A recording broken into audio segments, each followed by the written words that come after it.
Welcome back to the channel, everybody. We're at Willow Creek Archery in Temecula today, and we're going to be doing a bow review. The bow we're going to be doing today is Hoyt's VTM 34. This is their flagship aluminum hunting bow. So we're going to shoot this bow a few times so we can get a sense of how the grip feels. We're also going to see how the draw cycle is, what kind of valley it has, the back wall, all that fun stuff. We'll check the sound while we're shooting. We're also going to double check the draw weight, take a look at the features, see what type of adjustments the cams and the strings have as far as tunability, and give it an overall impression, and with that, an overall final score. So we got 8 categories. Each category we get a score of 1 through 10, perfect score being 80. Hopefully we get to shoot some bows this year that rank up there towards that 80 mark. So as far as features go, it has great dampening systems. It has it on the limbs, it has it on the riser, it has it on the strings. That's great. It's got mount holes for your quiver. It's got the Picatinny. It's got the dovetail. It's got Casey walking behind me. The only drawback that I have is that there's just no threaded hole in the back. That's what I'm used to, so it's a personal thing. With that being said, I'd have to give this thing a 9 out of 10. It is so close to being a 10 out of 10 as far as the features go. So for me, 9 out of 10 on the features. Time to get on the range and shoot some arrows. See how this thing feels.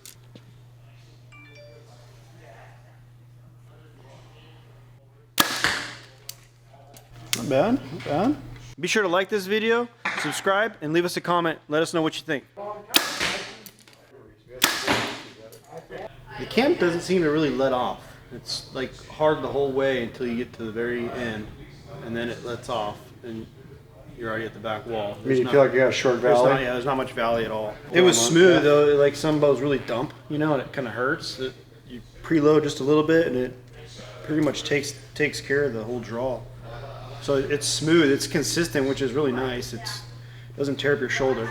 No, well the smoothness is where you give up a little speed too on cams. Yeah. So you sacrifice a little bit there, but it's smoother on the draw. So the cycle was stiff, but it was consistently stiff. So I would be fine with that as long as it's not hard, and then all of a sudden it boom and drops down, or it's super easy and then it gets harder and harder and harder as you pull, or opposite. Yeah.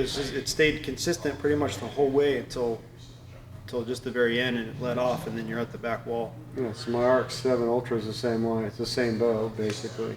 Pulls the same. And for being a cable stop, it actually didn't have a spongy wall at all. It was actually pretty stiff wall, surprisingly. Usually you don't get that as hard of a wall with the cable stop as you do with a limb stop, so it's a nice surprise. The grip is okay. It's a little wide.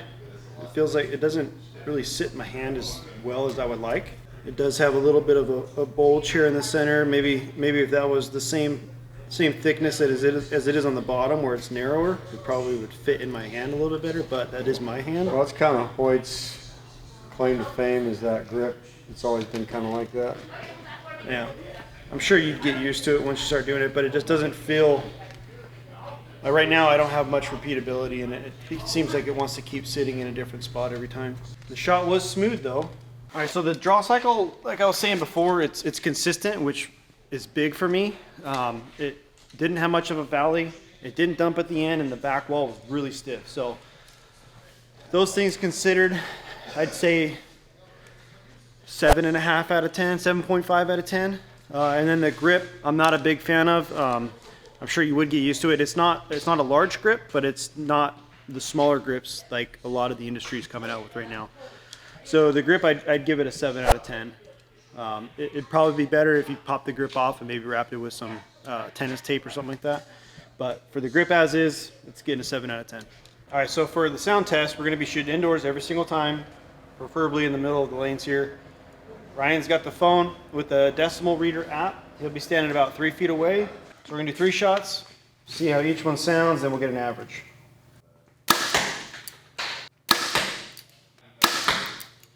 So based off the app, we averaged about a 79 decibel reading, and then shooting it, hearing it in real life, it's super quiet. It's very quiet. I'm gonna give it a 9.5 out of 10 on quietness. So this thing, it ranks up there pretty high with being super quiet. So next up, we're gonna do the draw weight. We're gonna see how it compares to what the factory preset said it is. We have the limbs cranked all the way down. This is a 70-pound bow, so we should get 70 pounds on the scale. If not, that'll affect its score.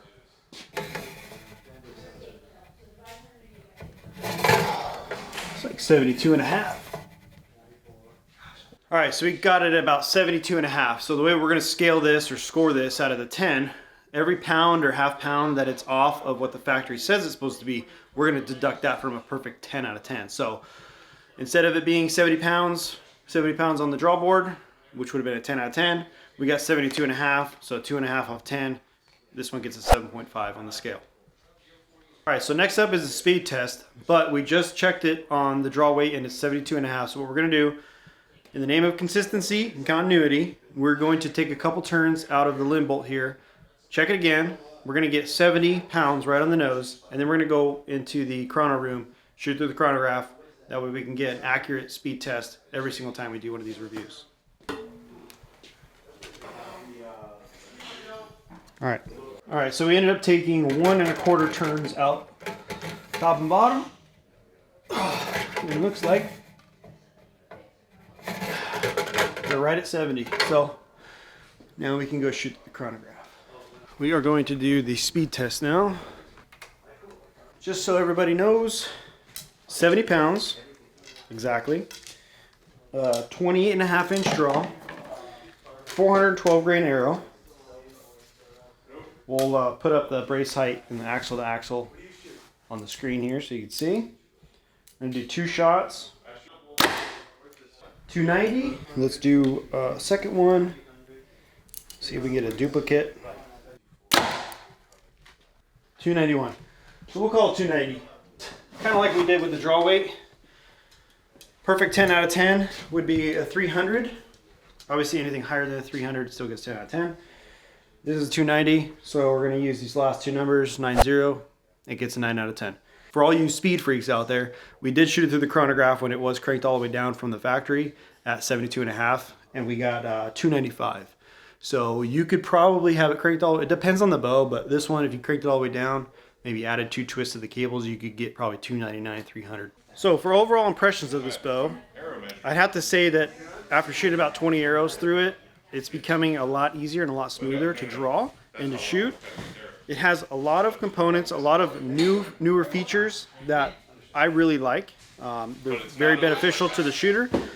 The draw cycle's smooth. It looks good. It's a nice shooting bow. It's quiet. It's fast.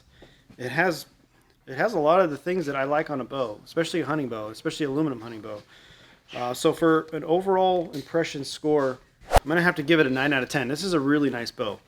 It's time to give it a final score. This is the 2023 Hoyt VTM 34.